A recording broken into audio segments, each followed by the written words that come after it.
There you go. So we'll let them in. Jay-Z was like, man, Adam's about to say some important stuff. We gotta we gotta make sure we get this recorded. So I appreciate you, Jay-Z. But yeah, we're already live in Top Agent Experts. So I didn't want to be sitting there like, so how's the weather? No, it's like the best way to get something out of like a community like what we have going on is to participate, and show up and contribute, because you and I wouldn't be on here doing this if you didn't do what? Show up to Cabo. That's right. That's right? it. It's like, obviously, I know you're crushing it. I know you're a partner with us through Blake, and love that dude, by the way. What's up, Blake? We gotta get you on one of these, Blake. Yeah. Man, it's like, I'll send you a money order in the mail too. How much do I need to make it out for, Blake? I'll write the check. I'll send it. Come on, man. Come on. Get you on here. I'm just pulling your leg, man. But for real, we gotta get you scheduled. But it's like life just goes, man. We're dealing with the shift. We're dealing with everything, right? And then it's like I run into you in Cabo, and we're at that mastermind, and that was a phenomenal mastermind, by the way. And then the commitments we made, at the end of the night, or the end of the night, the end of the week, and really like going around and saying like, what our ahas were, what we're committed to, and, all that stuff. It's like, and then I was speaking with you, I think we're in a karaoke bar. And yeah, I'm not drinking or karaokeing, but I'm just there, and you were like, man, it's like, you got a lot to offer, man. Like, you should come on here and drop some value. I mean, you how long you been in real estate for? So I got licensed in 2015, fresh out of college, not knowing what to do with myself. So it's been almost 20 years, 18 years. Yeah. And before I, turn this over to you, and I'm going to go grab my pen and, a piece of paper, because the night I was talking to you, or every day, talking to you when we were there, I learned so much from you. And it's like you really had to compete coming from a small town. What, like when you started selling real estate before you recently moved to, a bigger city, but it was like you were selling real estate in a population of how many? 50,000 people. 50,000 people. And how many homes were you selling a year with 50,000 people? Well, when I started, I was selling 10 a year, and then it went to 30 and started doubling year after year. It's like, that's crazy to me. It's like you and two other people have to eat up that whole market share pretty much, even though there's a bunch of other licensed agents. And so I love it, man. So it's like you really had to build a good brand and a good reputation, because everybody talks at that level. You know what I mean? And to consistently, build that reputation and that brand, it really mattered in a market like that, because you just can't generate new leads, right? We'll burn and turn, but let that relationship fall to the wayside. And so I'm sure that, your white glove customer care service and the operations stuff that you're starting to build on the back end is nice and tight, because you were saying, you were doing 75 units, and I'm sure you'll tell us your story, and you were really selling a lot of real estate and being really efficient as a one-man shop, with some assistants and maybe a transaction coordinator, but it's like, when you hop in with the team builders, it's like you're now starting to create some leverage in your business. Your units are growing, your volume's growing, right? You're starting to replace yourself in your business, as you were even just telling me a little bit before we hopped on here. And that's what it's all about, is, being able to, create a machine to be able to run without you, right? And duplicate yourself and be able to scale it. And so I loved being able to hear that. And then it's like, when I asked you some, simple questions before we hopped on here, I was like, that is the whole reason why people, Drew, are going to want to partner with you in just like this year, next year. You know what I mean? Because it's like you're taking that same system and helping them create that same like leverage in their life. And so I love it, man. And I love getting to know your wife and all that stuff. And so welcome to the call, man. I appreciate you wanting to step up. And I'm more interested in like how we can close people in the kitchen, like right on the spot. So I'm going to go grab my pen. I'm going to kill my cameraman, and I'm going to kick back, take some notes. But you guys welcome Drew from Northern California. And what's up, Drew, man? What's your story? What's going on in the world today? Yeah, thanks for having me. I'm really excited to be here, man. That intro starting to get a little goosebumps. So my name's Drew Nickel, been in business since 2005. I think I said 2015, and started off as a solo agent, moved into building teams, and again, selling 10 homes a year, wanted to help more people, wanted to grow my business. And one of the things I was really good at was selling, and understanding people and getting to know them and build relationships. And so as I got better and better at that and started to master that, I really wanted to teach that to other agents and have them be able to utilize some of the consistency and systems that I had gotten in my business and start to fold that into their business. And hopefully you guys will do the same. What you're going to hear a lot about from me today right now is a lot of what I have learned and taken from the people already in Top Agent Experts, people like Blake Corey and Mike Gerbic and Adam. I've had real estate coaches before, Craig Proctor, Tim Ferriss, all those people. And that's kind of, I've taken pieces from everybody and put it together so that people can start to understand that as a real estate agent, what is really our job? And what is it that we're doing? A lot of people think that it comes down to selling houses. And in a lot of ways, that is what our job is. But as we get down to the nitty gritty, what I'm going to talk about in here is how that is really more of a function of what we do. And really what we want to do is help people get from where they are to where they want to be. And so I'm going to tell a little story. Our team, again, has been growing. At one point, we were up to about 20, 25 agents. And then honestly had some issues, both from leadership and within, and had to scale back. We now have a team of total staff and agents. It's about 10 people. We relocated to a new area. And now we're starting to regrow organically with the right people. And I always say, this isn't my team, this is our team. I'm as good as the people that I work with and with the people who want to work with me. And we experienced something in Q4 of last year, which was basically business fell off a cliff. It went from being really easy to convert leads because people wanted to buy houses in that current environment, given COVID, interest rates. It was the perfect storm really to just be able to sell homes. But every good day comes to an end. And when that started to happen, as a leader, started looking around and really realizing, all right, what are we going to do? We got to get this back on track. And what happens when times are good, I find, is you'll start to fall off of sometimes what got you there in the first place. And so really going back to basics in regards to client interaction and creating predictable systems, and then using the opportunities that we have with buyers and sellers to demonstrate value and earn their business when we have the chance became extremely, extremely important. So I'm going to go over a little bit of this step-by-step system and process that we use to help get people closed. And either I say close them in the kitchen, because if you can't close them in the kitchen, either to work with you in the future or to buy the home, you're going to have a hard time closing them at any other point. And just to put it out there, I am in Northern California. I'm in Sonoma County. I also work Mendocino County, but Santa Rosa is our home base. And we're growing now here in Sonoma, Mendocino, and Lake County. And so getting consistency in your business has a lot to do with understanding what your job is. And our job is to convert leads. And it's also to really be able, when I say to close somebody in the kitchen, I think Amanda last week had mentioned it. When we say close, what I'm really talking about is getting them to make a decision. That's really what people need help with. People need help making a decision. And a good real estate agent can help them focus on what they need to do to be able to make that decision. So there's a few things involved in that, right?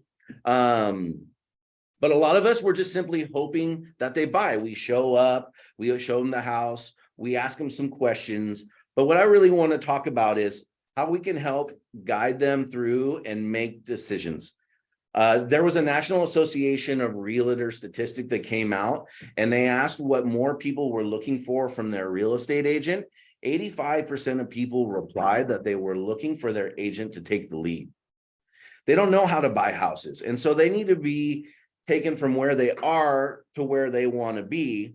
And we have to realize that we're not order takers. You're not there to just open doors, to pop up, to give them what they want and then let them leave, because ultimately what that ends up is not helping the buyer get to where they want, and it doesn't give you any consistency in your business. So what I teach my agents, that they need to start to position themselves as advisors, as consultants, right? You're not a real estate agent, you're not a realtor, you're a consultant. I'm here to consult you on the home buying process, on the home selling process.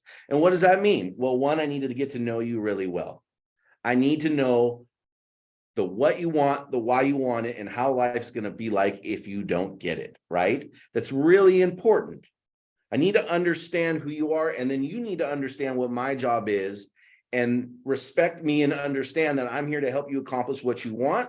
So it's not just about me doing what you want from me, but it's also about me getting you to take the steps necessary to get from where you are to where you want to be. So how do we do that? Well, I really believe there's two ways that you do that, and it's to build a relationship. Okay. You have to build a relationship with your customer. The issue we often have, especially depending on your lead source, if you're getting internet leads, Google pay-per-clicks, Zillow, OpCity,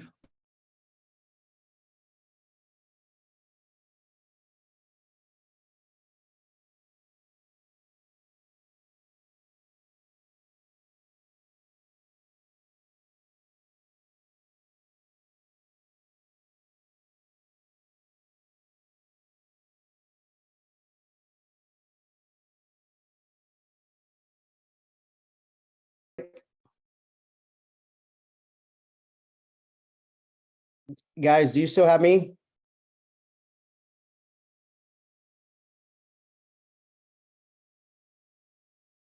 Okay, so it looks like so it looks like I'm still here, guys, but are the panelists here, or do we just lose Drew? So did we just lose Drew? Okay, so yes, no, whoop, from my, okay, cool. So I'll pick it up until he hops back in. I kind of love, what he was saying about what people think about, right? And the collaborative close is, I think that's where he was going with the co-collaborative close. And most people, really kind of shy away from it, or shy away from closing altogether because they think it's some, script, or there's negative, energy around it, or they don't want to seem like a hardcore closer or whatever. It's like, if you guys rock with us and how we structure our calls and what we've done in the call center, and what we taught agents as well as generated out millions and millions of dollars in terms of commissions with that optimized closing formula. One of the things we specialize is in, and then using their natural language back towards them, like they're going to Google and typing in that keyword, and it's like, and then honestly, if I could show you how to, and then being able to articulate that net result and what they're going to experience if they take that action towards you. And so it's like, that is powerful, but the collaborative close, I think that, where he was going, was, being able to get them to like you and really be in tune with them, to start to get them to agree with things. Like if you guys have, studied the logical steps to get to the closing with reverse engineering, how soon would you like your keys in hands? And then going back off of the dates to really get them to meet you about, 5 months in advance, right? And then they will agree with that versus like, I'm not ready, or I'm still 6 months out, a year, or whatever. And so it's gonna be interesting to see where he goes with this. But something else he touched on that I didn't expect Drew to say on here, and if you guys know anything about Frank Kern, he's a copywriter, like a digital marketer, Frank Kern, and so I over the years bought his courses, study his stuff. And so, I'm running Rainmaker AI, that website you guys landed on for, the Monday mastermind. And, it's basically where you sign up with the Zooms now. It's a website. And so, I'm learning some of his tech and stuff like that, and, the AI tool that he has. And I was going through one of his marketing, because he bundled a bunch of stuff together. And one of the things that he was saying, it's like most people, all they think about is like what they want. Like it's like, I guarantee you guys got something in your life right now that you want. I mean, it could be, building a team. It could be selling more houses. It could be, It could be anything in your like your personal life, whatever. And so he's like, you spend a majority of your waking day subconsciously and consciously thinking about what it is that you want, right? And then it's like you're also thinking about how you're going to get it, right? And like just replaying that scenario in your head over and over and over. And then you're visualizing what life is going to be like once you get that and obtain that. And he said it's like wired in all of us. And it's like, I don't know, it was probably like a month or so ago. And it's like I had been thinking about this thing that it's like I definitely it's on my mind and I'm masterminding in my own head and studying like how to get it or how to obtain it. And then I'd be like thinking of like how life is going to be like so much better or how it's going to be so impactful if once I obtain that, right? And I think that's where Drew is kind of going with that. And so it's like I don't know if we can get Drew in, if you guys can give him a call, but that's kind of what my notes that I had here that, where Drew was going with this. So I don't know if he studied any of Frank Kern's stuff or whatever. And so, whether you're writing, your messaging, your content, the crafting it around the unique value propositions, or structuring, your intro structure of calls, around answer and ask, acknowledge and ask, because, where Drew is going with the different lead sources, obviously that matters, and where they're at in the cash conversion cycle and being able to talk to them differently than the dream stage. If you guys go through our team building, team business mastery stuff, you guys understand, the top of the funnel is the wide part. It's what I call the dream stage. They're usually, 7, 8 months to 15, 16 months out. Seller leads, the longer cash conversion cycle, so on and so forth. And so the prospects or suspects or clients or customers, wherever they're at in the journey and where they're with agency and all that stuff in relations to you or your agents, it's like they're not just going through a funnel, they're going through a psychological funnel, right? And being able to communicate with them the way that they need to be communicated with in that moment of time for the information that they're going to be receptive to and seeking, and it's going to be the most valuable to them, like the dream stage, right? That's why everybody's gonna say, I'm just looking, I'm not in the market to buy a home. The website forced registered me, and it's like they're wanting to give you that Heisman, like, get out of here, right? I don't want to talk to any salespeople yet, no agents, right? And then most agents like, okay, and they got the same basic, let me know if you see anything, and or just very closed-ended questions, not open-ended questions, right? And you're giving them an opportunity to say no. They're always going to say no. But we should be, the number one goal is just setting up the home hunter alert, right? Customizing the home hunter alert. And it's like fantastic, outstanding, perfect. Most people that create an account with us, because this is more than just a website, it's a communication tool, are just looking just like yourself, or echo back that keyword, right? Because it's very important to start working their natural language into your formulas. However, here's what I can do for you today, and that pivot to that, and then start to articulate the value, customize the home hunter alert to fit your specific need, price range, area of town, bedrooms, whatever it may be. So when the new homes hit the market, they're sent out to you in real life time, not just our listings, but every single listing in this area. And so it's like, this is a more than a website, it's a communication tool. And then you kind of go through the structure of call. I'm not going to get into that to be able to get to the closing formula. And so, yeah. Hey, what's up, Drew? So being able to pivot to that with value. And I was working with my new agent.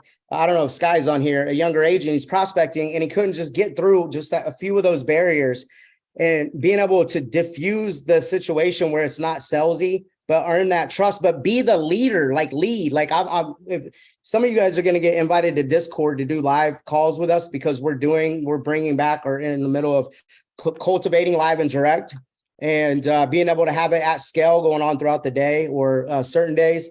And I was like, no, dude, you got to be more assertive. And it's like, that's what Drew was speaking about. And then once he felt like what was aggressive to him, but she just wanted him to take the lead. This was literally last week on a Tuesday.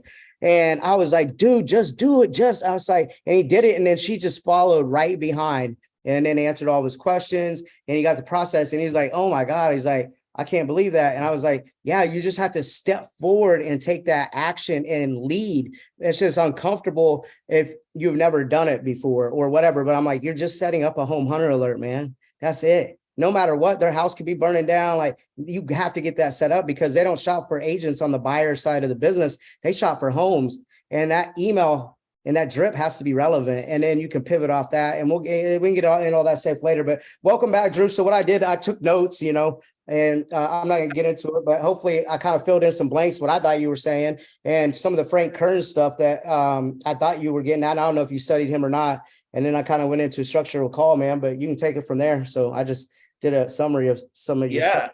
Absolutely. I appreciate it, man. Thank you. And I don't know, I guess the internet went out here for a second. So, but yeah, what I was saying is when you get the opportunity with a buyer or a seller for that matter, it's not always going to be multiple. You're not going to be able to interact with them in multiple times. You kind of get your opportunity to show them the initial house, maybe a couple houses, and you really got to take advantage of that opportunity to do two things. One, build rapport, and the second part is demonstrate value. And, you got to create the opportunity to do that during the first showing. Now, whether that all takes place during the first showing, it can, if it seems right, goes right, feels right. You want to do it without feeling too salesy, but it is your opportunity to do that, whether it takes place right then and there at the end of the last showing or at a meeting down the road. But remember, you never want to leave your first meeting, your first interaction without setting what's going to happen next for them. So I want to kind of get into that right now and have hold on. I want you to repeat that. That is so big for the newer people that haven't been in the business. When you talk about maximizing opportunity, what did you say? What did you say? Make sure that you what? Make sure you don't leave the first appointment without setting, what happens for the second appointment. Or even a phone call. You have another actionable step. And right. If you do that, you keep it all connected. I love that you said that, man, because so many people just like, I'll follow up with you. Nobody wants to be followed up with. What's the next logical step? Yeah. What happens next? And you don't want to leave that without a what happens next. And then the second part of that for most of you agents out there, and I know for me at some points, is make sure you actually do it. That's where the real consistency in your business will start to grow. And so for me, I started to understand, what do buyers want at the core? Well, they want somebody who knows what they want. The other thing is buyers, they want houses. That's what they want. Good deals, houses, off-market opportunities. What do sellers want? Buyers. So I use that, knowing what buyers want, as an inlet to entice them to have a deeper conversation with me. And so very often what I'll do is when I'm showing them a home, I'll start to talk to them about off-market properties and opportunities that they can find that are available for them to buy, that they can't find online themselves, and that no other agents have access to. And that starts to create a reason of why they'll want to work with me. And so as I create the opportunity, I'm going to share my screen with you guys right now. Just give me a second to bring it up. And, this is stuff that I borrowed and utilized from Mike Gerbic and Blake Corey and Adam and a few other people, because I went to a leadership boot camp. And I learned two things in that leadership boot camp. One was to take ultimate responsibility and accountability. And the second part was to use my resources.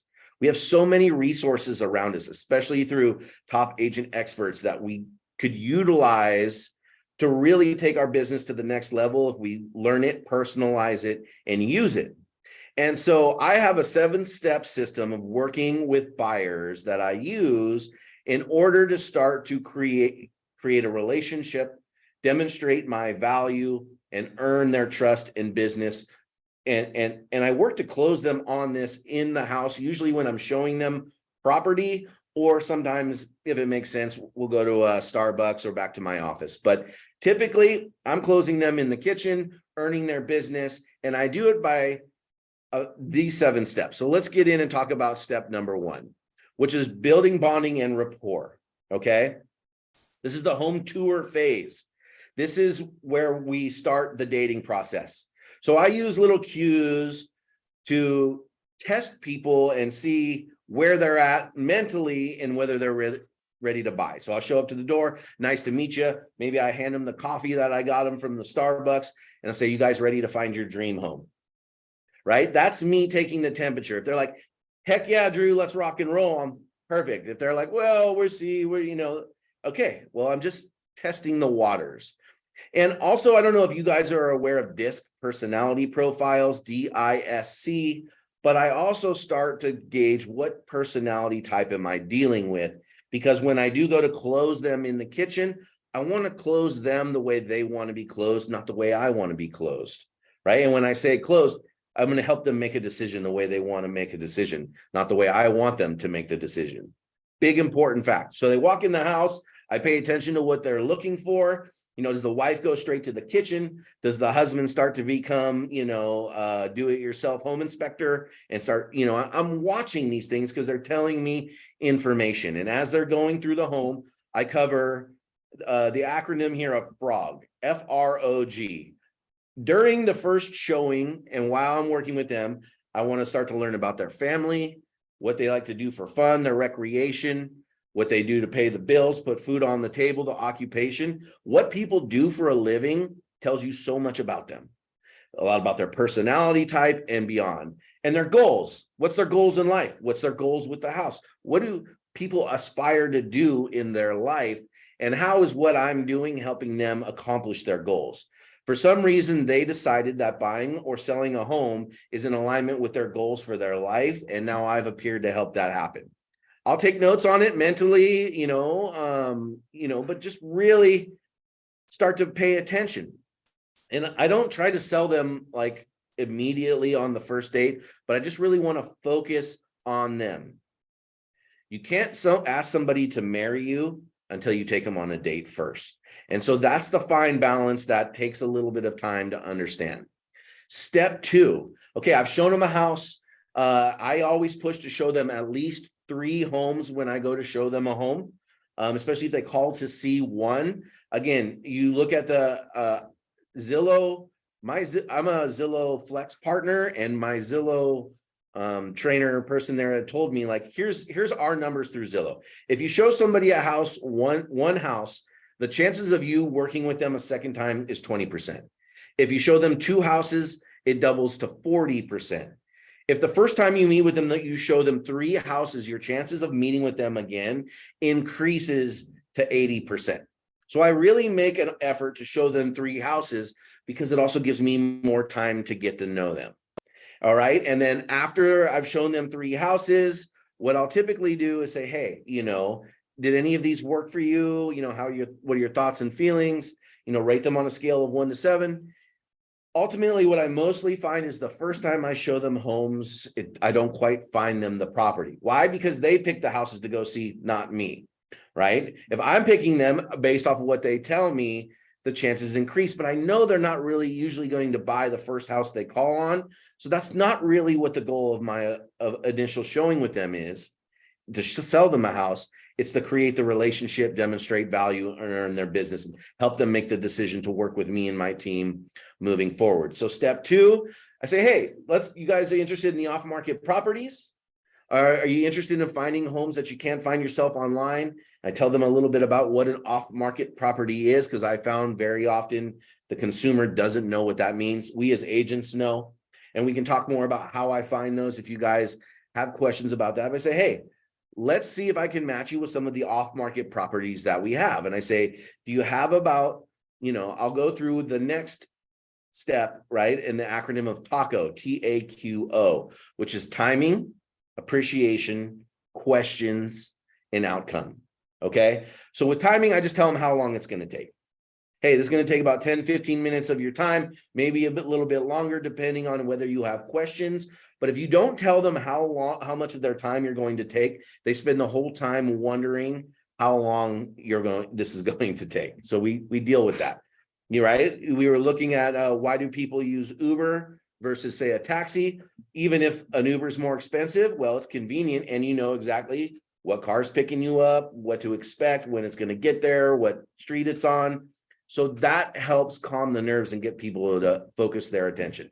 Next, I let them know I appreciate their time and I won't waste it. It's valuable. I let them know I'm going to have some questions for them. And that's really where the art of this gets to, is how good are you at asking the right questions to get people to open up and talk about themselves.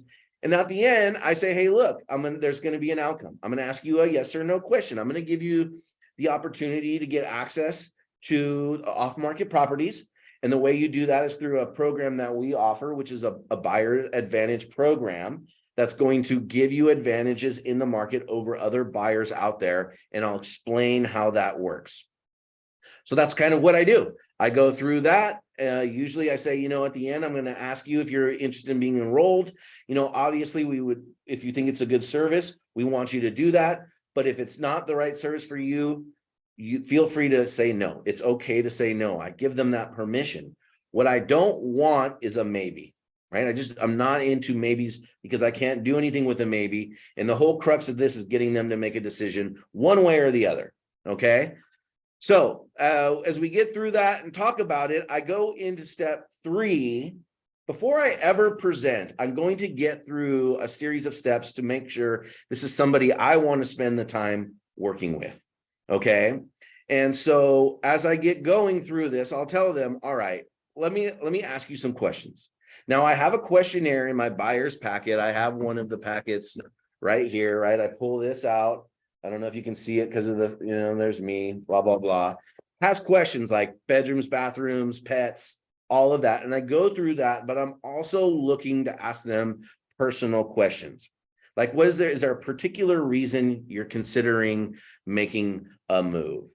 And so what I find when I ask questions and what I want to teach my agents to do, and what I was really good at and am good at, is going 3 levels deep with people on why they called some stranger, through the internet to go open the door to see a property. What compelled them to do that? I'm looking to identify what pain they have, because I have found that buyers that I identify that are motivated by pain rather than pleasure typically move quicker, and I can help them because they're looking to go from where they are to where they want to be, from pain to pleasure. Some Tony Robbins stuff there. You can look more into that. But again, what's the particular reason they're considering making a move? What areas are they interested in? A level 1 question is the what. How much, where, what's that look like? Hey, if you could wave a magic wand, when would you like to be unpacking boxes in your next home? Is there a date that you need to be in your next home? Is that flexible? Do you currently rent or do you own? I really want to know that. If they have a home to sell first. So I'm talking to them about that. Do they have pets? What 3 things must a home have that they would buy? What 3 things would be a deal breaker? On and on. I go through that. That's the what. But then I go into the why. And this is really where we start to get and build the relationship and the connection. The more I can ask questions that get the buyer or the seller to open up and talk to me about why they're doing what they're doing, the more they feel connected to me as an agent, and the easier it is for me to help them get from where they are to where they want to be, sell them a house.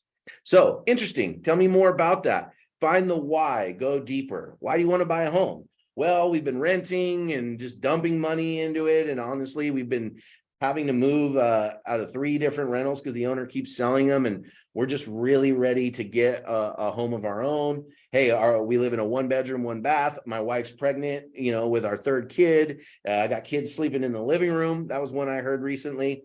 So there's a lot of reasons why. And that's important. Most real estate agents don't even go that deep. They get the what, they send them up for the homeowner service, and that's it.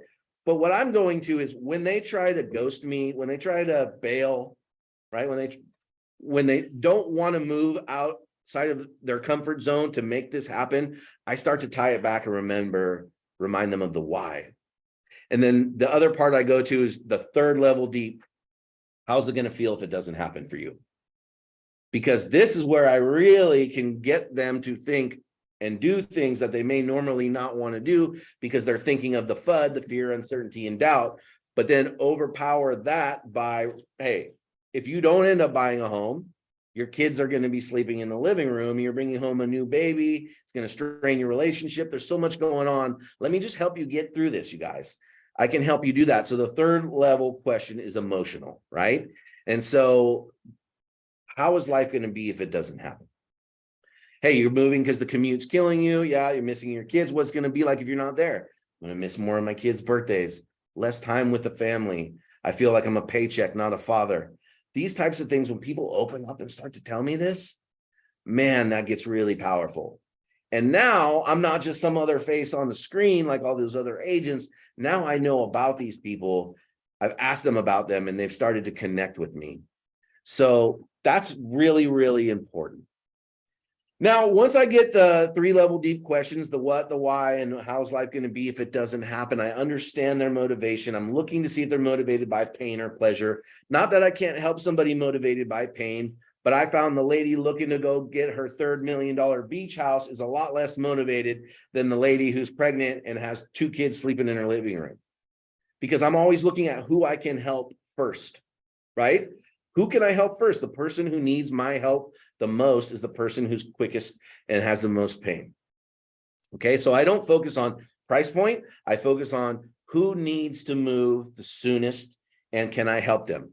So before we go to the next level, 4, the financials. Okay, and this is really important. There's another acronym I use that I picked up from one of my past real estate coaches, and it's FIRM, F-I-R-M. Before I ever present to somebody or want to work with them, I have to ask myself, are they firm? F, financially able to buy. I, interested in working with me exclusively. R, realistic in their expectations. And M, motivated, preferably by pain. So that's what I'm working to learn through this process of going through people, asking them questions, and they don't even really know it's taking place. So step 4, financials. Hey, is this going to be a cash purchase for you, or are you going to be getting a loan? I suppose you already spoke with a lender, otherwise you wouldn't be looking at houses. Well, you haven't. Okay, well, that's great to hear. What did the lender say? Or you haven't talked to one yet. Tell me more about that. If they haven't gotten a loan, then I'm going to typically ask them, why they haven't, what's their barriers there. And I have 5 questions I ask to determine if I really think they're financially able to buy a home, which is 1, do they know what their credit score is? 2, do they have money saved for a down payment? 3, have they paid taxes, been at the same job for the last 2 years? 4, any bankruptcies or foreclosures in the last 7 months? But yeah, those are general questions. And the answers to those are going to let me know whether I proceed or not. I do not want to continue to give my presentation to somebody who probably can't buy a home because I don't need practice, right? So I'm looking for that. I often will help in my presentation talk to them about a lender if they don't have one. Next step, which is the most important and I find the most forgotten by myself, my agents, and real estate agents in general, is their decision-making process. You've got to know what that looks like for a buyer. First of all, are you talking to the decision maker? Is it a husband and wife? Is the husband just there? Do you want to give a presentation and demonstration of your value without all the decision makers there? Because you won't be able to earn the business moving forward without them there. Also, what does that decision-making process look like for them? I'll ask them questions. Hey, if I show you one home and it's the perfect home, right? Would you be prepared to write offers on that? Well, we feel like we need to see all the homes beforehand. I want to know that. It gives me the opportunity to deal with and overcome objections. If I'm going to walk into the perfect home for them and show it to them, why wouldn't they write an offer? What's going on there? So that really helps me unpack their thought process so I can use that down the road to help get them to write offers and convert them or make a decision or close on them, however you want to look at that. But there's nothing worse than showing the home and finding out they're looking for somebody else. Okay, I've never sold a home to somebody looking for somebody else. God's honest truth. So if that's the case, I'm not moving to my 20-30-minute presentation. So that's really important. Now, if I've got to know them, built the relationship up there, created some rapport with them, if I've talked to them a little bit, they've answered my questions. If I understand their motivation, if they're financially able to buy, I now have the decision makers in front of me and understand that these, what their decision-making process is. That's where I go into step 6 and I start to talk about the Buyer's Advantage program. And the way I set this up is not I want to take them away from choosing me and more in looking that if my team and the program and the value that we can bring them is right for them. And so that's where I move forward with my Buyer's Advantage program presentation. And I'll start to go in and talk to them about that. Now, I don't want to go through all of that with the whole presentation right now. I'm happy to jump back on and do that another time, or there's other trainings. But what I will share with you is my brochure, because what I basically do is pull out this brochure and I hand it to them. I want them to take this home to remember me by. What I don't want to do is sit there and read them everything that's on this brochure. This is simply cue cards that I use to cue me what topics I want to talk about with them as I go through it, help them understand the value that they're going to get when they work with me. Because this is one of the biggest challenges I discovered in real estate when I got into it, was there's a lot of real estate agents out there. In fact, you go to any cocktail party, you're going to find out that there's more real estate agents in the room than probably any other profession, teachers, lawyers, whatever. So the question is, why should they do business with you versus your competition or do nothing at all? What's your value proposition to them? What do you bring to the table, right? Well, hey, I can help you find homes quicker, faster, and with less hassle through our Buyer's Advantage program. This is where we can get you access to off-market properties that you can't find yourself online. These are our exclusive properties. These are buyers and sellers that want, I go on and on about that and talk to it. I also talk to them about getting the best financing. So this is now where I get the opportunity to demonstrate value of who I am and what they can expect when they work with me. And then also it gives me the opportunity to help alleviate any of their fears and concerns around cost and obligation. Because there's a lot of those fears that are taking place with your buyer. They're just not telling you about it. So I know subliminally or normally what those typical buyer issues are. And this presentation is put here to help me overcome them and demonstrate my value. So as I go through this, I'll just show you quickly. We talk about the VIP Buyer Advantage program, how it makes the process easier for you. That's what they want. Quicker, faster, with less hassle, right? I know what you want, how you want it, and I'll make sure you get it.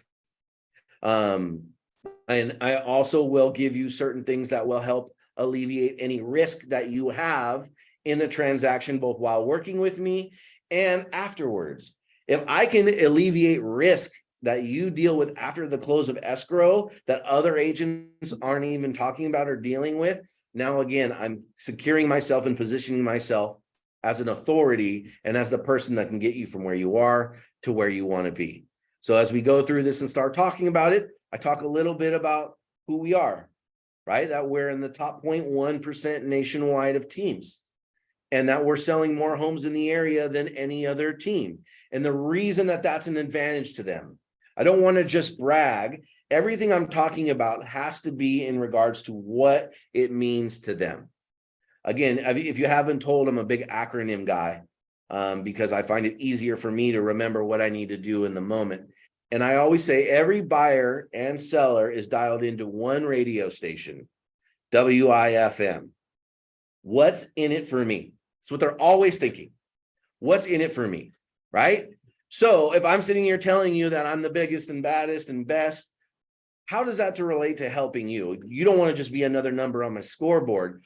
But what it means is it creates an advantage for you competitively in two ways. One, it's going to give you access to properties you won't find anywhere else because of the amount of leads we're generating, the connections with Zillow, ZBuyer, all of these leads. And also our agents are out there talking with buyers and sellers every day, and they're creating opportunities. So it's not just me, the one-man show. It's all of our agents on our team meeting every Monday to talk about new opportunities, and those get passed through to you. And that's an advantage because you're going to be able to get access to properties that nobody else has access to. You'll be able to beat out buyers to hot new listings. And I'll ask them, you see why that makes sense? You see why that's an advantage to you? It's going to help that, plus the experience that we have. right? We're not part-time. We're not doing this on the side when I get off work from Costco. This is my whole life. I'm totally focused on helping people like you get their job. And as a result, we're selling 10 times more homes than the average agent out there. I'll show them a little bit about how we work, just so they know what the layout is. And this is how you benefit. Like, look, me, I'm good at what I'm good at, which is helping you find the right home, get your offer accepted, negotiate on your behalf, get you the best deal I can. What am I not great at? Well, look, there's other people on my team that are better at certain things, and we put them in that seat to be powerful at what they do. We got marketing coordinators, listing coordinators, customer service people, buyer specialists, agents. If for whatever reason I'm not available, you want to see the home, you can go out and I'm not available. One of our buyers on our team will make sure you see the home. You will never miss out on a home again because your real estate agent didn't call you back, or because it was at his kid's baseball game or whatever, right? That's the beauty of having a team, because a one-man show, you're just putting on one cap after the other, juggling all the balls in the air, and eventually what happens? They get dropped. So we talk about that and letting them know the experience that they're going to have with us. This is what it's going to be: smooth, easy, seamless, painless. Okay, so let's talk about the reasons why you should work with us. And we'll go into that. One, the home hunter service. Adam was talking about that. We're going to get you enrolled. No more spending hours online looking for homes that are already sold, or all of the picked over listings that are now on Zillow, because agents like me and my team sold all the good ones before they went on Zillow. Did you know that that happens? I know, Mr. Buyer, very often people don't realize, but if you're looking at Zillow, you're already too late. There's homes that are available to buy way before they go on Zillow, and the best homes get sold before they go on to Zillow. So how would you like to wake up every morning with your mug of coffee, sit down and look at all of those properties, every single day? How much time do you spend looking at homes online? Right? A big common objection I get when I'm working to book an appointment. Oh, I'm busy. I don't have time to meet with you. Yeah, but you have time to spend 6 hours a week looking at properties online. Well, what if I solved that problem for you, and now that 6 hours went back to your life because you know we were taking care of it? That's the homeowner service. 2, off-market deals. We talked about that already, so I don't need to beat that dead horse. If you guys are interested in knowing how I find off-market deals, just DM me and I'll let you know how that goes down. 3, we do a love it or leave it guarantee, meaning if you're not happy with your home within the first 12 months after you buy it, or for whatever reason you need to move, we will sell your home for free, right? Basically eliminating that risk that should you not like the home, or let's say you get a new job and you got to move out of the state, you're not going to have to write a check to a real estate agent, right, to pay a 5-6% commission on a house that you just closed on, because you're going to be out of pocket. Or if you find out, hey, the Bumpus's dogs live next door, or there's, a hoarder or any kind of weird thing going on, we will sell your home for you for free. That sets them at ease. Now, if you ask me how many homes have I sold for free through this guarantee? 1, right? In almost 20 years. So it's just something to think about, and again, something that nobody else is offering. 4, best low program available. This is important. Because look, so many people are rate focused right now, but listen, you could get the lowest rate, but pay so much in fees that it's like you have a 10% rate. So we're going to find you the best loan based on the best situation that you have for your finances. Your financial situation tells a story, and we can customize a loan program for you specifically for that, whether it's buying down the rate, getting you a better rate, whatever the loan program is. We always got to show a few happy people here. And then finally, I'll talk about what we stand for.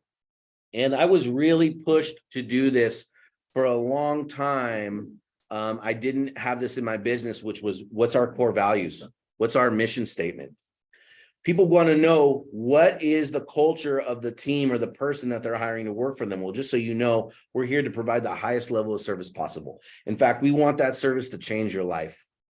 And service, when we say that, I learned when I help other people get what they want, I get what I want, right? When I was focused on myself, 1 times 1 is 1. But when I started helping other people, 1 times 10 times 20 is 20. And that really changed my life. And that's where I realized that living from a point of service, which is kind of why I'm on here now with you guys, to bring value to people, is what the purpose of my life is. And so what does service stand for? S stands for solutions. E, because we find solutions. That's what a real estate agent's job is. Keep people in the saddle. You know your deals will have problems. Find the solution. Spend 5 seconds focused on the problem, 5 hours focusing on the solutions. What does that mean to you, Mr. Buyer? When problems come up, we'll find you solutions. Education. My company is as much an education company as it is a real estate company. And we educate not only agents, but buyers and sellers on the process. We help you know what you don't know now so you can make informed decisions and make sure that at the end of this, when I'm handing you the keys to that dream home, everything is exactly how you wanted it. Our responsibility, accountability. Listen, if you're not happy with the service that you get, fire me. I want you to. Give me an opportunity to make it right. But if I can't, I don't deserve you and I don't deserve your business. I hold myself responsible for delivering on what I say, and that's what I am focused on doing. Also, value, right? I want to bring as much value as I possibly can. The more valuable I am to my team, my family, and my community, the harder I am to replace. And bringing value to you is what my goal is. I know you want houses. The biggest value I could bring you is finding you off market properties and then making sure you get it and have a smooth experience. Integrity, this business will push you to do that. Act outside of your integrity, especially if you're desperate. Those other agents out there, they're desperate. They don't know where their next meal coming from. But here on this team, we focus in abundance and we let it flow. And integrity is incredibly important to us. Our reputation, we live and die by that. And so, as I said, I'm a consultant, not a salesman. And so I may tell you why you shouldn't buy a home in the future. Ultimately, you make the decision, but making sure it's the right home for you, whether you should or shouldn't write an offer, I'm going to let you know about that. Consistency is key. Anything you do consistently will dictate the outcome of your life, whether you're consistently growing, working out, learning a craft, or consistently drinking, whatever. Either one will lead to an outcome. We consistently focus on being the best and providing the best service we can and hold ourselves to the highest level of excellence. So I'll go through this with them. Let them know they get a free home warranty, right? Because a lot of times they're worried about, what if the roof has a problem? What if the refrigerator breaks? Let me take care of that fear right up front by just letting you know, look, you're going to get a free home warranty, cost you nothing, up to a $600 value. It's going to cover this, and that. That way, if anything should happen to the home after you close, we got you covered, right? So again, I'm mitigating the risk involved when working with me and talking to them about that. Also, what others have to say, edify myself. Hey, you don't believe me? Go check me out online. Go see that I have 220 5-star reviews on Zillow. I have more 5-star reviews than anybody else in the marketplace. And I can't just create those and put those up. Other people had to go on there and feel that the service was good enough that they want to go out and tell the world about it. So check it out. So I'll go through that and talk to them about these things, So let's see if there's anything else here. This is stuff for them, the roadmap to home ownership, get pre-approved. If they're a first-time home buyer, I'll spend a lot of time talking to them about the escrow process, contingencies, inspections, letting them know we take care of all that. If they're more experienced, then I just let them know this is going to be smooth and easy. And it's not going to be like maybe some of their past experiences they have had before with other agents that weren't great. Because I want to separate myself from the good and be the great. Again, what's the industry norm and standard out there is real estate agents wait for their buyers to find homes online and call them to go look at it, right? We're not going to do that. I'm going to call you. In fact, I'm going to go out and find you homes that you can't find yourself online, and then I'm not going to just email them to you. I pretend email doesn't exist. I'm going to call or text you. Some people don't like calls. And let you know, hey, look, so if I call you or I text you, pick up. It's important because I probably found you an off-market property. There, I'm training them to pay attention to me and pick up my calls because they're valuable. I don't just call to talk. So I'll give them this to kind of take home. Again, understanding how the process goes. Again, I'll spend some more time at the end talking to them about their specific situation. Also like to show, hey, we give back a little bit, really cool. We did where we would every quarter we would do we called it a 1K giveaway. I'd give $1,000 I would have the community refer people that $1,000 would change their lives. Like if they had a hard time choosing between food and, medication, I would get people sending us DMs, all that, and then we'd give $1,000 away. This guy right here, he had just gotten a new bike. He had fallen a tree in his backyard, fell a tree on him, became a paraplegic, and he loved a bike ride before he lost a tree. So we heard his story. We gave him some money, and he helped him take care of this really awesome wheelchair bike that he got. So, those things help show that you're a human. And I think that that's really important, because what we're really touching in is the human aspect here. So then as I go back, that's step 6. So now it's time to close. Get that decision to be made. And again, I want to take that away from myself, right? And start to put that on the Buyer's Advantage program. And so it's very simple, right? I've learned this from a few key people and top agent experts, which is this: on a scale of 1 to 7, how would you rate the Buyer's program being the right system for you, with 1 being not the right system and 7 being perfect? Drew, get me enrolled right now. I asked that question on a scale of 1 to 7, and then I'm just quiet. Stop talking. Right? And this is an old sales tactic, but it works. The next person who talks loses. Hey, so after hearing everything, right? On a scale of 1 to 7, how much does the Buyer Advantage program seem like the right program for you? If it's anything less than a 7, let's say they say it's a 5, I'm going to say, all right, what would make it a 7? Now that gives me opportunity to isolate the objection, handle it. And now once I've handled that objection, then it's a 7, right? Okay. And then I say, all right, if it's, once I get them to a 7 or agree that it's the right program for them, most of the time, by the time I'm done, they're ready to do that.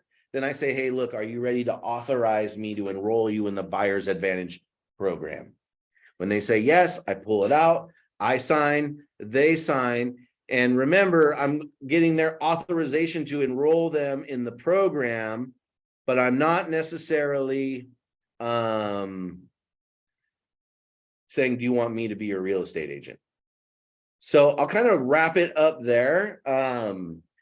I do have a cancellation guarantee, which I can share with you guys if you're interested, which just means, hey, look, if at any time you're not happy with the Buyer's Advantage program, it's not what you're looking for, or you feel you're not getting what you were told it would be, cancel anytime.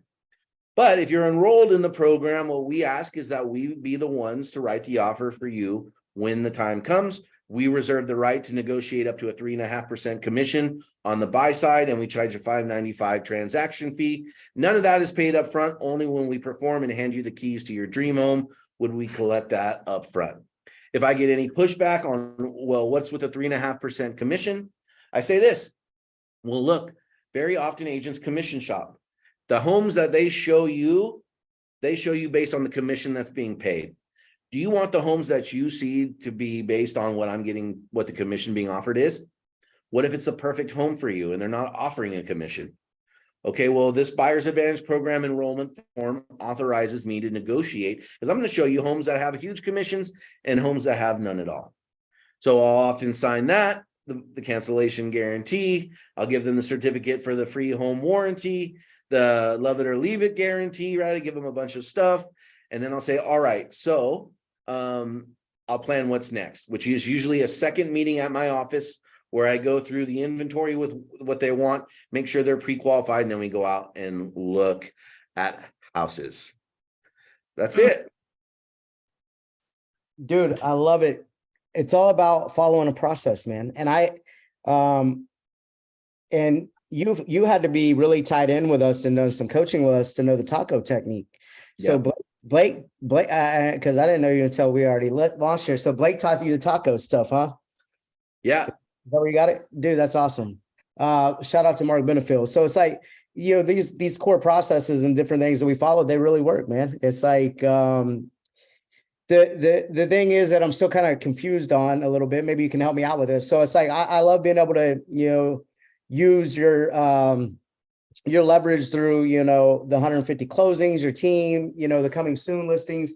You put a lot of emphasis on the Home Buyer Advantage program that I was talking about. When you jump back in here, we just assume our way through it with a leadership piece to it. And It's just part of the client care package. This is more than a website, it's a communication tool. So we really try to differentiate, or not try, we without a doubt differentiate from the average agent. But you said you're going to their house, you're calling them.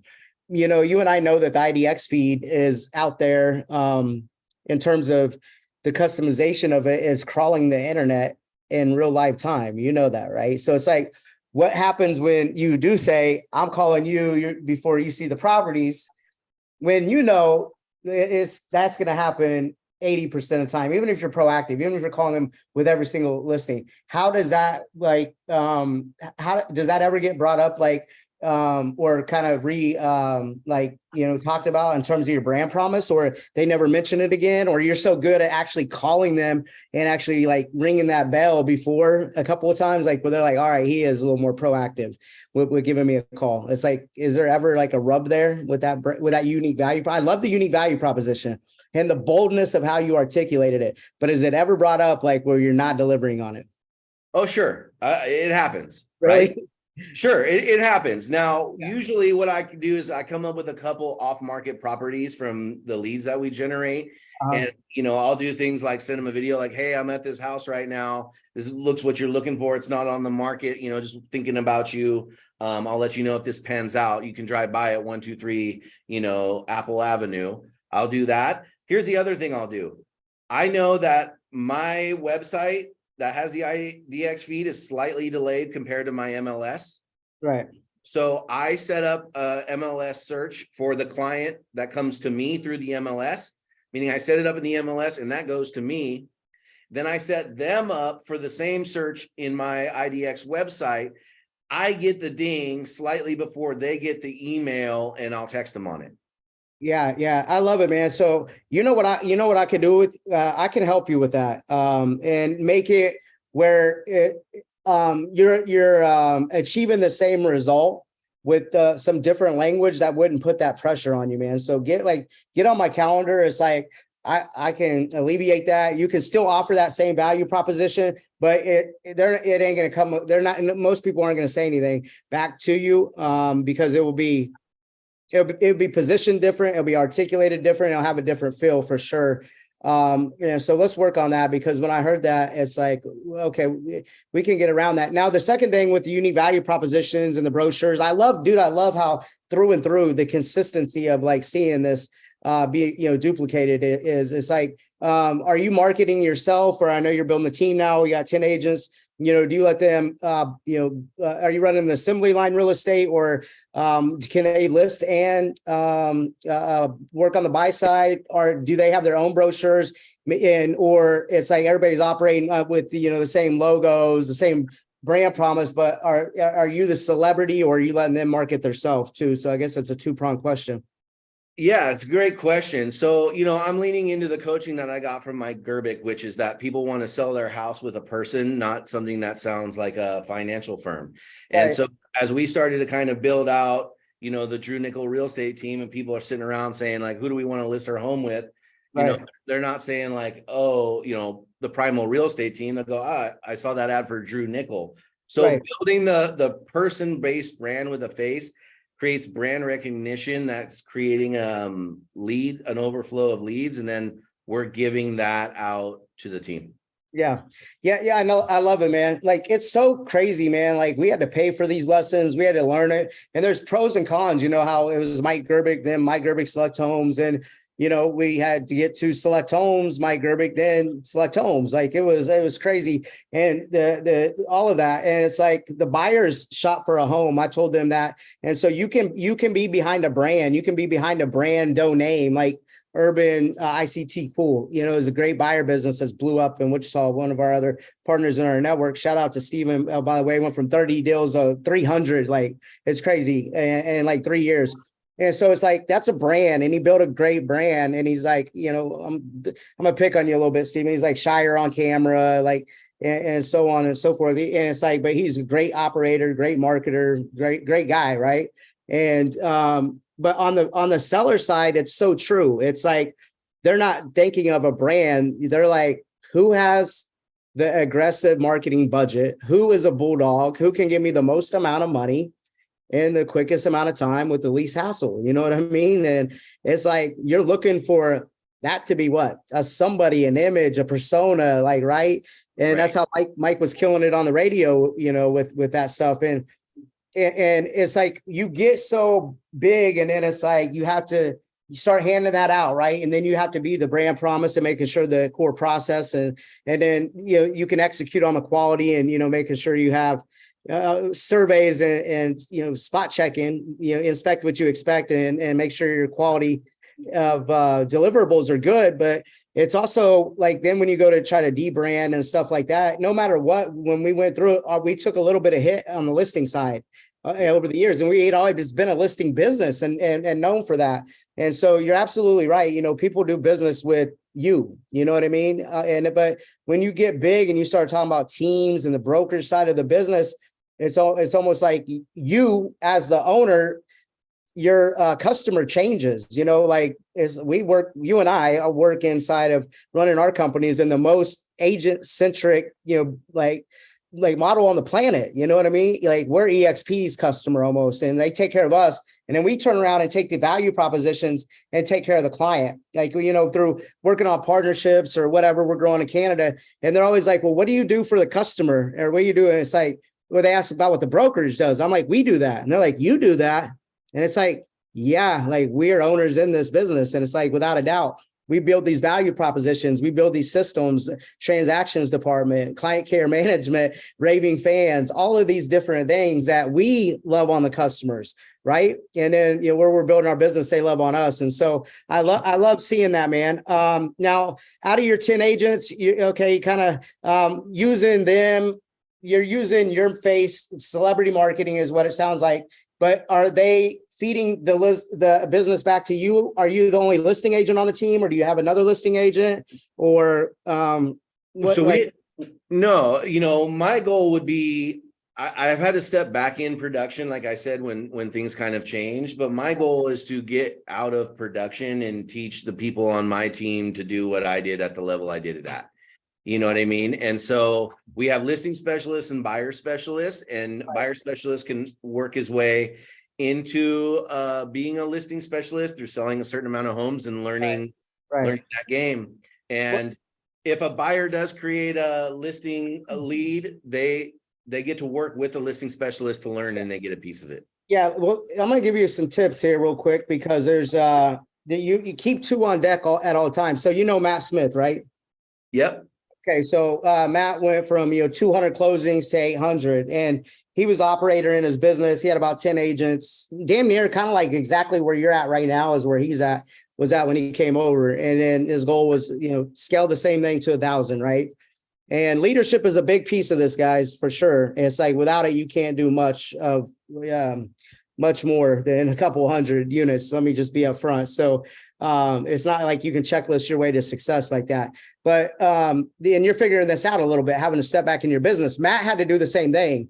He had to step back in his business like 3 times. And it was like the end of the world. There was fires. How does this happen? And they don't just even stay in the network. He trained the listing agent. And there's already that fear of like me training my competition and giving up that role anyways. That's like the pilot seat to your business, other than like the CEO role or the CEO role, them two, positions that you're probably still wearing the hats on.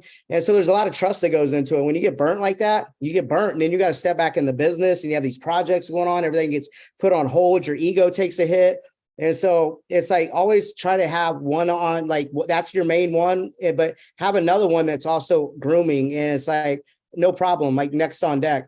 But telling them that there's another career track in the network or whatever is huge. And so, Matt being able to condition them and, have that conversation where they don't feel capped out or whatever reason. And it's just some luck. But most people have to step back in their business. I mean, a lot of people had to step back in their business this year. So it's okay, Drew. You know what I had to do in my business? I had to step back in my business, and I'm doing things that I said 5 years ago that I probably never do, or even a couple of years ago. And people are like, why are you starting to do that now? Or people, figure out what projects I'm working on, or you're picking my brain or catching up with me like on a deep level. And it's like, they're like, I didn't know you had that going on. I didn't know that you were doing that. It's like, They're like, why are you doing that? You said you're never going to do it. It's like, because I have to do what's necessary to continuously build my business and figure out what's next and still like stay current with what I got going on. You know what I mean? And so you stepping back in your business and not just letting it sag down, the people respect that, because it's like, I'll take the trash out. I'll mop the floors. I'll clean the toilet. I'll do whatever's necessary, because whatever I'm asking you to do, I'll still currently do it to this day. And so, being able to jump back in the business and not just collect people or keep them in positions is essential. And so congratulations with that. And it's like you identified your other person. It sounds like you're working your way back out of it. It's like, what are you going to do with the time that you do free up? Like, what is your goal past, creating that leverage? Are you just going to, run it from home? Are you going to expand? What's your goal? Yeah, I want, for me, after going through what I've been through with building and going back and forth, it's just really, I want to build a company with an amazing culture and an amazing group of people. And then I'm open to scaling that as much as it makes sense, right, with the people that are a part of it and help me get there, but it's not just about being the biggest or the best anymore. It was at one point. Now it's just really about like creating a space and place that's unlike anywhere else, and an experience in the real estate industry, which is why I came to EXP, because this is the model of the future, and the future is becoming the present.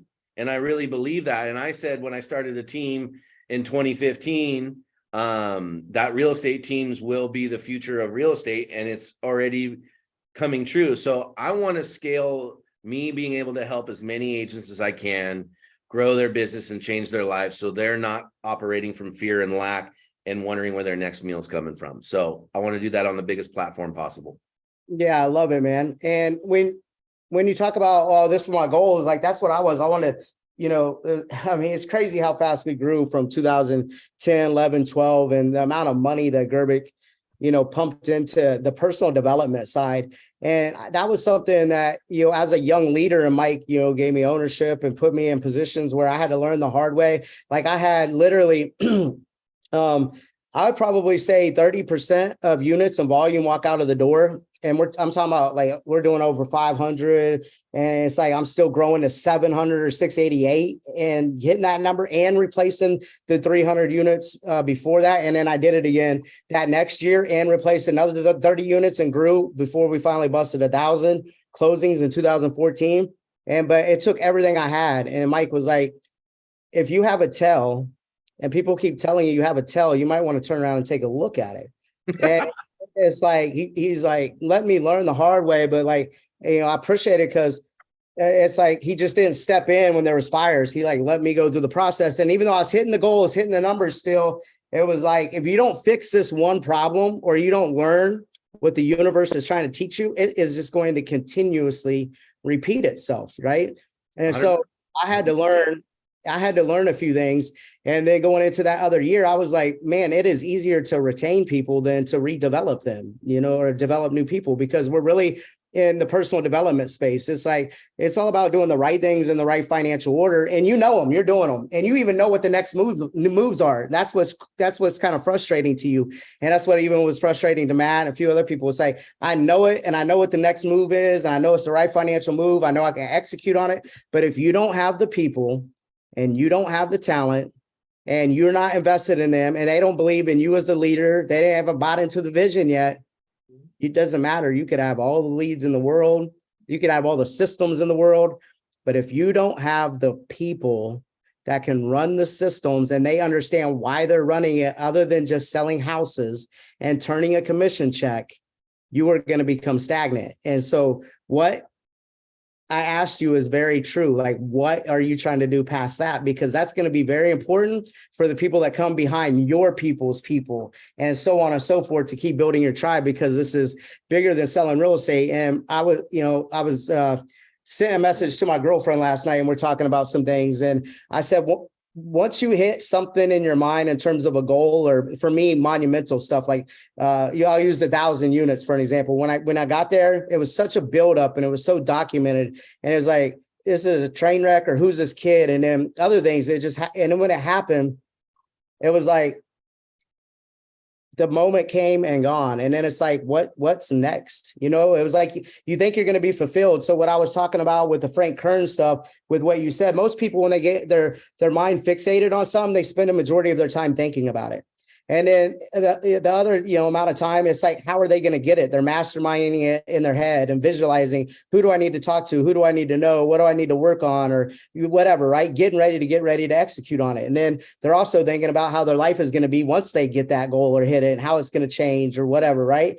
And it's like, and then when you get it, it's like Frank Kern was like, and I was like thinking, and I was telling the group that it was happening to me that week. I was like, man, I don't know. And I was like, but I've really been thinking about something. I'm like, if I really do this, and I'm thinking about how to do it, and the time in a cycle that it would take, and then how it would change my life. Like, let's just say for you, like maybe 500 closings or whatever. I don't know what your goal is, but if you get there, like, for me, getting 1,000 agents, team agents, I thought that was going to be amazing. And it was. And then 2,000, 2,500. And it's like, okay, I need to not worry about the numbers and the KPIs connected to it in terms of the output, because I was putting too much happiness on external things, that it's like, what about the people I'm doing it with? You know what I mean? Like getting to know you in Cabo. It was like, you're telling me your story and getting to know you. And it's like, that's more important than the houses that we're selling together. It's like, why are you doing this? It's like, how did you know this guy? And it's like, we're all very like-minded and on that similar mission to help others break free to be able to, transact real estate within like a better way without giving up a lot of your life. Right. There has to be a better way. And then the team agents are still obviously servicing the business, but they're making their kids' soccer games on the weekend, or they're being able to close these buyers or sellers in the kitchen and get home before dinner or whatever, right? And still have a balanced life, because it's hard to build these teams, and it's a young man and a young woman's game. And so to be able to get in and create opportunities for other people and let them have a balanced life is so important, man. So I just want to say, I appreciate you. Do you study any Frank Kern stuff or anything? Or it's like, what, like, you know what I'm talking about, right? The copywriting guy, the marketing guy. Yeah. And some Dan Kennedy and all of that. I've been exposed to a lot of that, and a lot of it's through different real estate coaches that I've had that took that and made it a pillar of their coaching business, but yeah, success leaves clues, and I learned that a long time ago. And I'm a product of the people, my mentors, that poured into me, and I'm just humbled by the opportunity to do the same thing for other people. Yeah, you hit the nail on the head. And I want to, a lot of people listen to recordings on this. It's like people think they join an upline or whatever, for the people who listen to this. Yeah, we're with EXP. And so upline partners or whatever, there's a lot of pressure that's put on them. Like, we're doing this for free. So to get you to step away from your business on a Monday during a shift and the type of talent that we've been pulling on here, I just want to say thank you, because it isn't like things are just normal. And it's like, okay, like we're having, like you said, figure out new ways to get in front of customers, and be creative, and the pressure that's put on us to take care of our tribe. And so I just want to say thank you for that.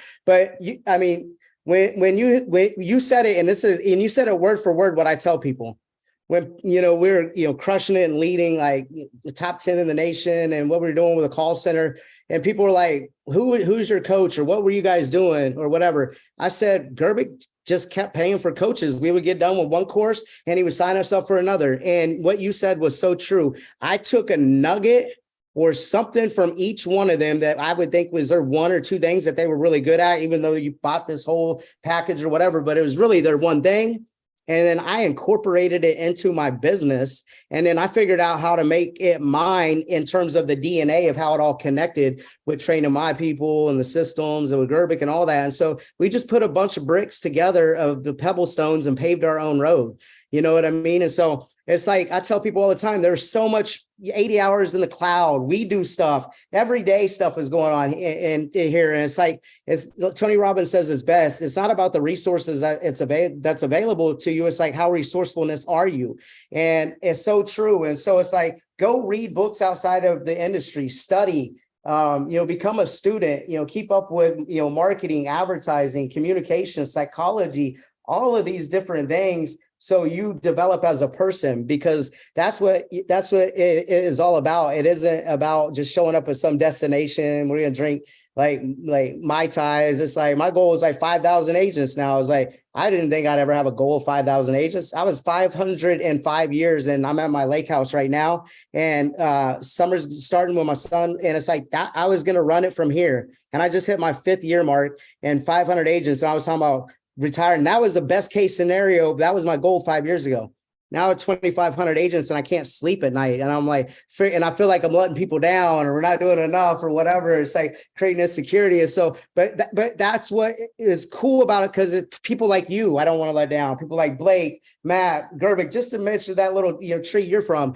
And so it's about us developing into better human beings, and enjoying that journey of how like we're becoming more, to give more, to do more, to eventually the byproduct is to earn more. But that isn't the goal. It's like, it's all in the journey is what I was telling my girlfriend, because it's like, she's like, just getting going in real estate. I don't know. She's had $1 million last couple of months or whatever, and she's excited, and she has every right to be. She's busted her ass. But at the same time, it's like, you and I know, you show up to that 10 million, that 20 million, and it's like, have you ever been there? And it's like, you were kind of let down because when you got there, it was like a fleeting moment. And then it's like, what's next? Have you ever been there? And it's like, what's next? Yeah, all the time. I Really? feel that all the time. And you really realize, like, it's super cliche, but the destination is not what we're after. It's about who we become along the process of being successful. It's like, success is great and the money is great, but who you had to become to get there, that's the true reward. And that's what a lot of people, I think, lose sight of. And I just humbly try to remember that every single day. So I know we kept you a little after, but if you worked with me back in the past, I'm 41, and I'm a high D. Like, I was probably unpleasant to work with, like, because I was so focused on the net result, like, where people would be like, you're a totally different person outside of work. They're like, you're cool. It's like, when we show up at work, we're working. It's like, you grabbed a shovel over here, who's going over there? We're working. And they're like, when people got to know me at work, because I didn't really mix too much with the agent stuff. And as we grew fast for, other reasons I can get into, and things like that. But it was like, yeah, I'm cool. I can have a glass of wine and my eye goes up. But over the years, I also learned, it's like, if I know how to inspire people and get people to do things that they don't want to do without being rude, without being like a boss type of role, with that leadership role in terms of me taking more action, and then them wanting to feel like they need to help more and they need to put in more, right? To create that that pull into my universe, instead of me pushing them up a hill. And I had to learn that. And so over the years, I've become a lot more relaxed, where it's like, I still will get these big goals and big results, but I've learned to kind of chill out. You know what I mean? It's like, I'm not, I'm still probably, a little more radical, even though I'm the young, person when you talk about my upline and my partnerships. But at the end of the day, it's going to be okay. You know what I mean? Because you know what? I get to wake up tomorrow and do it all over again. And when you had to step back in your business, Drew, there's just something that you have not learned yet, or there was a person that you have not developed yet that is just as committed as you are, then that was it. You know what I mean? Because it's like, where you need to invest in, so on and so forth. And so it isn't that you're going to not get there. You're going to get there. And it's just being patient enough and developing the right people along with you, because it's like, yeah, but if I develop them and they leave, just like what happened to, if I don't know what happened to you, is that what happened to you too? Or yeah, sure. It's happened multiple times over the years. Okay, so the same thing happened to you to happen to Matt. And then it's like, well, the fear sets in. But what you don't understand, it's like, what if you don't train them they're going to leave you anyways, and then it's going to be worse. Like Matt, Mike never stopped creating opportunity for me, and that's why I didn't leave. I say it wasn't about the money. I got way bigger offers when things got real big with us, and it was about the mission we were on, and I wasn't done learning from him. And a lot of you guys, if you guys know my story, I came from poverty. So Mike was also teaching me life lessons that had nothing to do with real estate. And, I'll always be forever indebted with that guy. How can people get a hold of you, Drew? I appreciate your time. What's your Instagram, Snapchat, Facebook, man, and sign us off. Let's go. All right. Yeah, I appreciate it. So you can email me, drew@nickelteam.com. You can check me out at the Nickel Team on Instagram. That's NICOLL. Facebook, Drew Nickel. Easy. Appreciate your time and everything you do, Adam. Created this platform for me to even, not just be on this, but realize where all of this can go. I'm super grateful to you and everybody in Top Agent Experts. And the one thing I just wanted to leave you guys with is that if you have a system that you follow every single time you do something, you have a way you do it, you can repeat results, and it will show you where you're weak and where you're strong, where you can improve on your game and start to kind of, get all the holes closed in your game. And I hope you guys go out and serve big, and thank you for the time. Yes, sir. Let's go close some people in the kitchen. Just do it. All right. Take care.